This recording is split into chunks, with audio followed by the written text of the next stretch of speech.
Hi friends, this is doctor Anvita Garg. आज हम बात करते हैं एक बहुत ही पॉपुलर टॉपिक पीसीओडी के बारे में।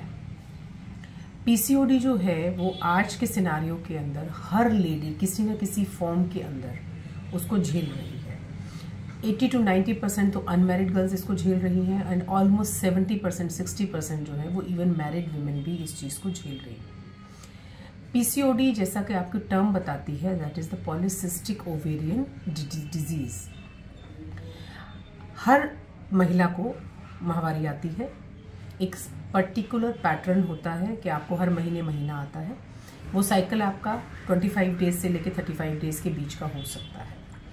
अब पीसीओडी में अक्सर लड़कियां क्या प्रॉब्लम झेल रही होती हैं, ये होता किस कारण से है और इसका इलाज हमें क्या करना है।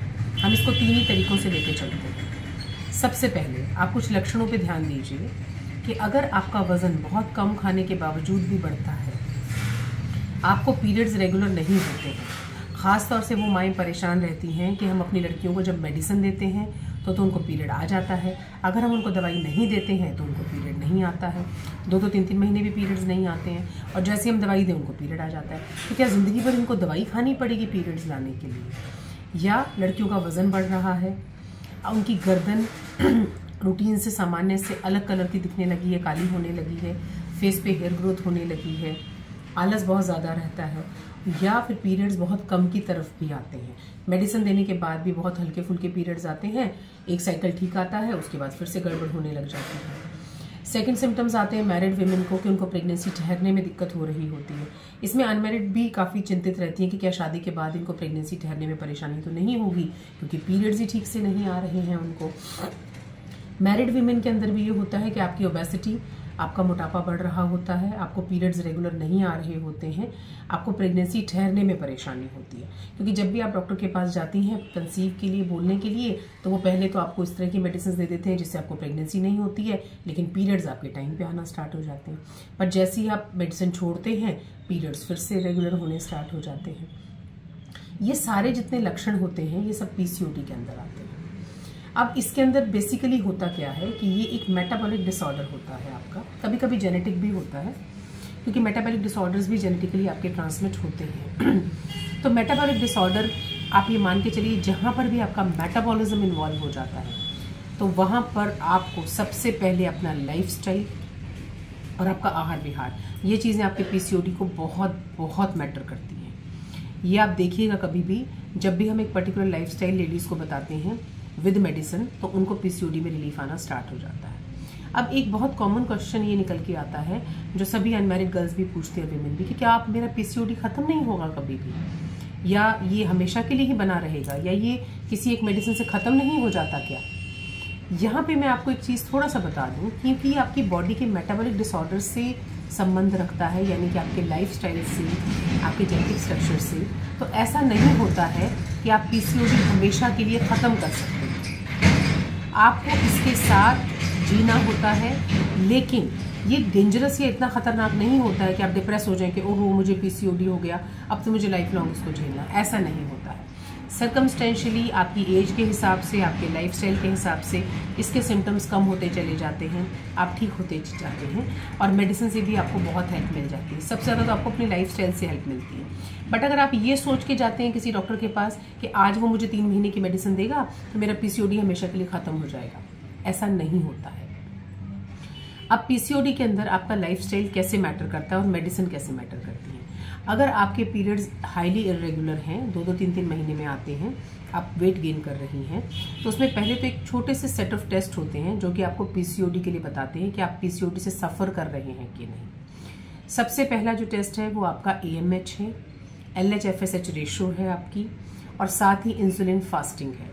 अब ये और एक थायराइड, ये एक छोटा सा पैनल होता है जो डिसाइड करता है कि वाकई आप पीसीओडी की तरफ हैं कि नहीं है।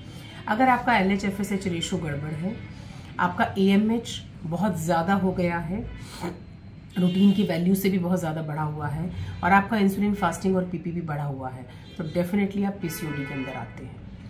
अब इसके अंदर क्या है, पहले तो आप अपने हार्मोन्स टेस्ट कराएंगी, एक रूटीन अल्ट्रासाउंड करवाएंगी देखने के लिए कि मैं पीसीओडी से ग्रसित हूँ कि नहीं हूँ, और अगर है तो कोई दिक्कत नहीं है।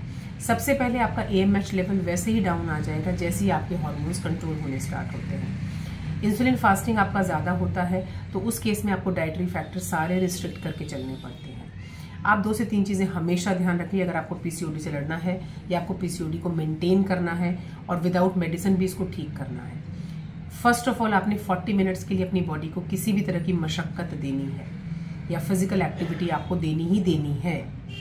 कम खाना और फिजिकल एक्टिविटी को बढ़ाना ये मूल मंत्र है आपका PCOD ठीक करने के लिए, अनटिल अनलेस कोई और फैक्टर एसोसिएट नहीं हो रहा है उसके अंदर।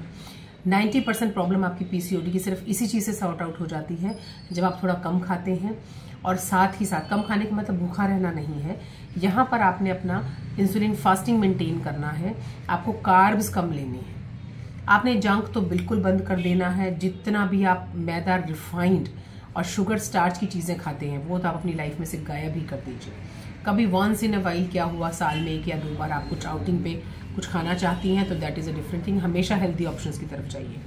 आपने प्रोटीन डाइट ज़्यादा लेनी है, आप फैट डाइट भी ले सकती हैं, घी आपके लिए कोई नुकसानदायक नहीं है, परंतु किसी भी तरह का तला भुना, मैदे की चीज़ें, जंक चीज़ें जिनमें हाईली शुगर इन्वॉल्व रहती है वो चीज़ें, चाहे वो बेकरी के आइटम्स हैं, बिस्किट, भुजिया, एनीथिंग, या मैदे के आइटम्स हैं रिफाइंड शुगर्स की, वो तो आपके लिए बिल्कुल ना है।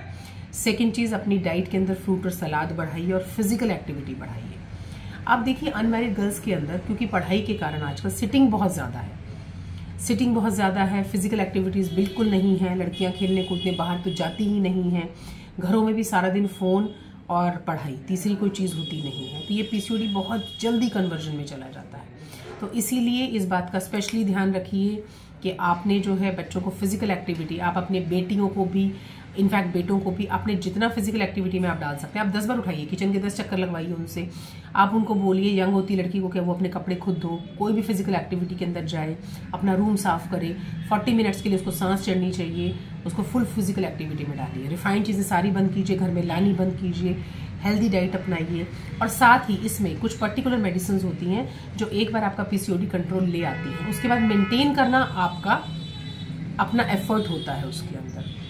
तो कुछ टेस्ट मैंने आपको बता दी हैं, आप ये कीजिए, अपने डॉक्टर से कंसल्ट कीजिए, और कुछ बातें जो मैंने आपको बताई आपको बहुत हेल्प करेंगी PCOD को ठीक करने के लिए। Thank you.